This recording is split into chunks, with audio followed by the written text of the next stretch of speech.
However, I've suddenly come to the realization that choices and opinions no longer matter in this country. It is what we say you should think or do. Otherwise, there's going to be chaos or mayhem. Now, I've used the last 3 or 4 days to really think. I mean, think deeply. This Biafra thing. I've seen people coming to tell me that I should stay off Biafra matter. The sentence in itself alone is very, very annoying and insulting. The sentence in itself to say that you should leave Biafra, don't say anything. Now, if you create a country and you make me a citizen inside, and you say I should not talk, that in itself, it's autocratic, it's bewildering, it's insulting, it's a clear and direct affront on the sensibility of me as a person. Now, before we even delve further into this issue, yes, agreed. Nigeria is indeed very bad. Nigeria has reached its most catastrophic precipice to the extent that if one can categorically tell you that Nigeria has a future, I would say it is a lie. But if you are dangling an option, I have a right to know whether the option is better than what I already have. So I was looking at what happened in Finland, the declaration of Biafra in Finland. And I said, okay, let me take an objective mind and look at it and say, what if, for instance, we say that, yes, we like it, we want it. I ask you honestly, I ask you with all introspect to tell me if that thing is the Biafra you've been disturbing people's ear with, what we saw in Finland. Number one, you said Nigeria is a creation of Britain. Nigeria is a creation that forcefully interweaved people with different culture together, and therefore we have no basis to be together. Everything you have fought Nigeria for, everything you have accused Nigeria for, every bad thing that you have used to criticize Nigeria is the same thing you are doing, and you are doing it worse. My question again, should we now say it is different because it's an Igbo man that is doing it? And trust me, I don't have anything against the Igbo man. You know it. You know I don't have anything against the Igbo man. But to tell me that a group of people can just sit down and draw a map, add whoever they think they want to add, write a constitution, draw a currency, appoint people, it's, I mean, even the Fulanis didn't do their own like this. So the Fulanis did not do their own like this.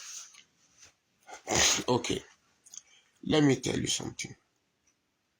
Like I said, let's just say for starters, we decide to accept what these things happen. What has happened in Finland. And if you're an Igbo man, what has been declared in Finland does not open your eye to the fraud associated with it. If you really, really think that this group of people are actually fighting for freedom for you, then, excuse me, then your stupidity is factory made. Your stupidity is made in Germany. This group of people have come to the understanding that it's like, for me, I grew up believing that an Igbo man is wise, clean, industrious, academic, intellectual, has a greater sense of IQ, a greater gift of IQ. But it's like the only thing that activates his mumu is Biafra. Once you mention that Biafra, he recalls the Civil War. He recalls how his forefathers were unalived and somebody came and packaged a story. Now, all these Gen Z that were giving birth to 1990, because if you realize, almost everybody that I'm seeing, even how old is Simon Ekpa? How old is he? All these Gen Z children that were giving birth to 1980, 1970, they give them a part of the story of Nigeria that sustains their anger. That's all I see.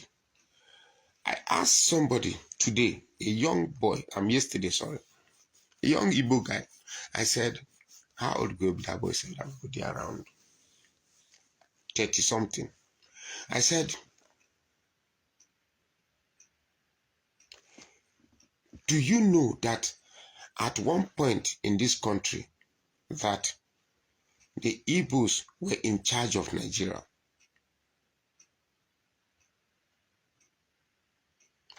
Do you know that Igbos were in charge of this country? When you were in charge of this country, why didn't you turn this country to that El Dorado that you seem you want better? Because I've seen a lot of, I'm somebody who has fought for Igbos. I've fought for Igbos. I've done everything to create that empathy. But trust me, I am approaching that point where I'm beginning to see the reason why the Yoruba man hate the Igbo man, or why the Fulanis hate. I'm approaching that. I won't lie to you. I'm approaching that point. Because when I read comments, see the way you behave, I just wonder, what is going on? The country is bad, actually. But is it bad for Igbos alone? The country is bad as it is right now. Is it bad for Igbo alone? Are Igbos the only tribe they are marginalizing in Nigeria? Like I said, and I will say it over and over again, Igbos do not qualify to be amongst top 10 most marginalized tribe in Nigeria. No. I asked somebody, I said, the Igbo man and the man from Southern Kaduna, who is more marginalized? He kept quiet. There's a place they call Biu in Borno State. Biu, B-I-U. It's about 90-70% Christians. But they can never be governor. They can never be director of any ministry. There's so many places, so many things to talk about. So when you say you are being marginalized, what exactly are you talking about?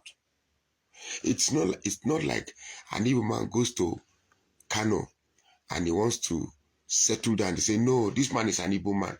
We don't want him. Now, I've seen that there are a group of people who, for some reason, just like the idea of just being a victim.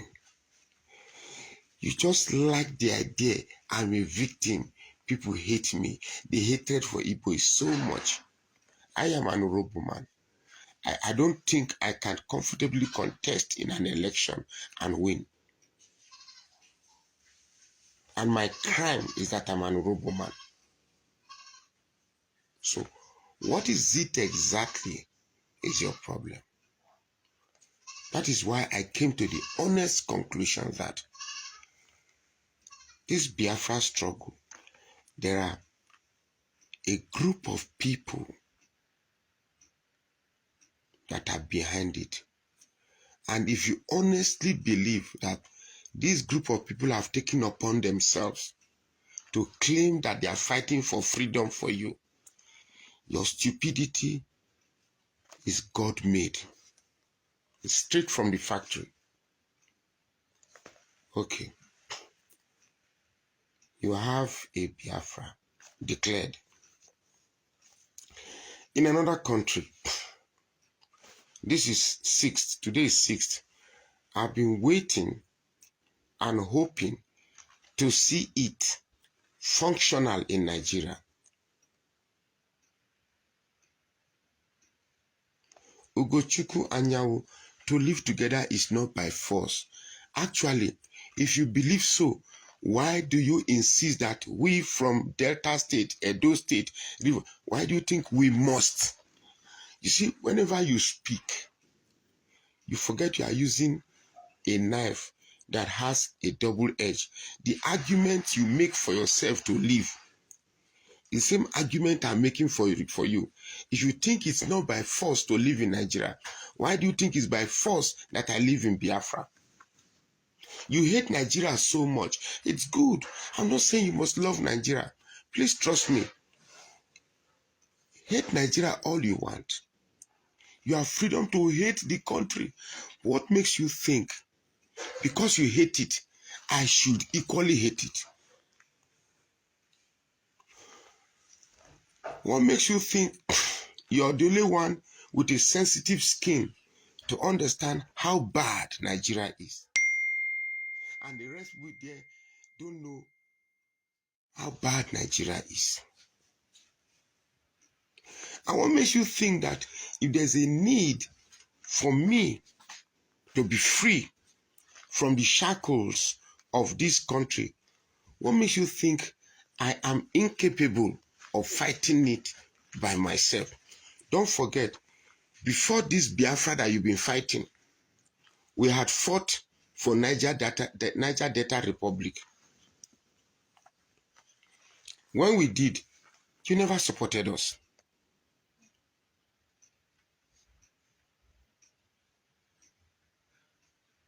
Huh? You didn't support us. Okay. Like as I was saying, the points I want to make are so much. So I'm finding it difficult to collate them, bit by bit. You said you already have a Biafra declared. Your supreme leader is an Igbo man. By the way, supreme leader means someone who is above the law. Someone you cannot correct. You can't arrest him. His level of immunity is 10 times the immunity of an American president. Okay. Your prime minister is an Igbo man. Your chief of staff is an Igbo man. Your chief judge is an Igbo man. Everything that was named that day is Igbo. The currency, I've seen the currency. Your currency has pictures of only Igbo people inside. There's the picture of Nnamdi Kanu. There's the picture of Ojukwu. There's picture of Kaduna Nziogu. There's picture of Simon Ekpa. Come on.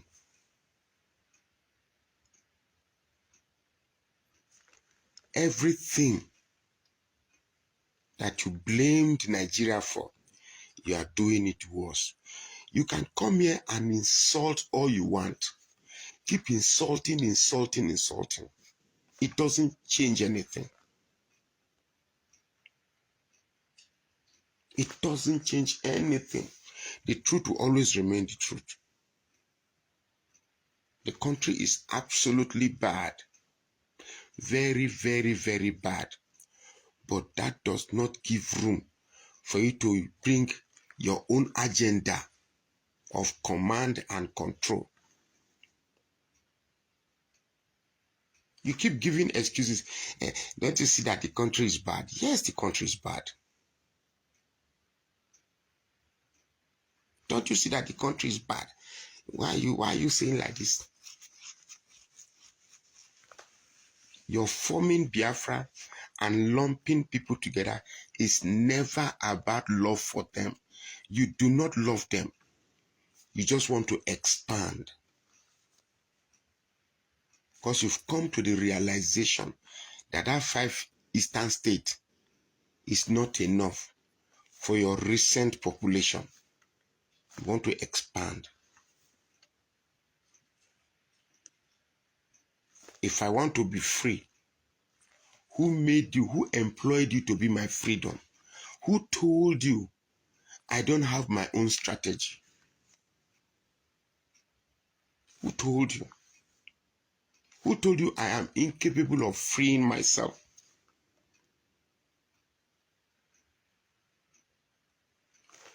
When I see people talk 8 years while Nnamdi Kanu was preaching in Radio Biafra, London, all he did was just putting hate and anger. You say the Fulani hate you, but trust me, the only place I see hate really coming from is from you. I've been in the north long enough to understand these people. They are not exactly hateful as you claim they are. They are not. They might be dangerous when it comes to their religion, but they are not exactly that hateful. I think you are over accentuating there. I live in the north. I go about my normal day job. I go there, fraternize, drink my beer, drink pepper soup, and come back home. But to create a picture as if these people are evil, they just slaughter people's knife, they just take now and cut your. Hey, my brother, newsflash, it happens everywhere. There are murderers in Yoruba land. There are murderers in Igbo land. There are murderers everywhere. So you make it look as if the only place that you need freedom is from yourselves.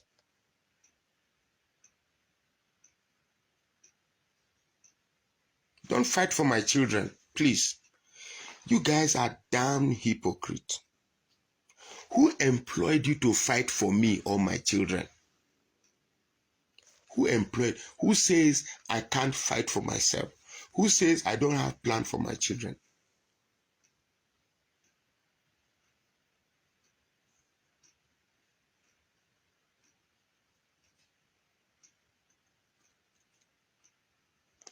Now, one of the biggest mistakes that you do, look, you can be very good in your businesses. You're very good in your businesses. But you are using the same methodology of succeeding in business. You are using it to approach politics. From the way you talk about me and my people, I can see the contempt.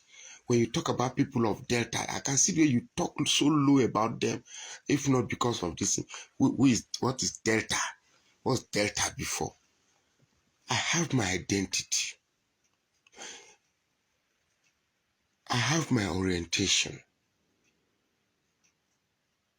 And no matter how you try to weave it, you can't weave a different identity for me. You cannot. You can't weave a different identity.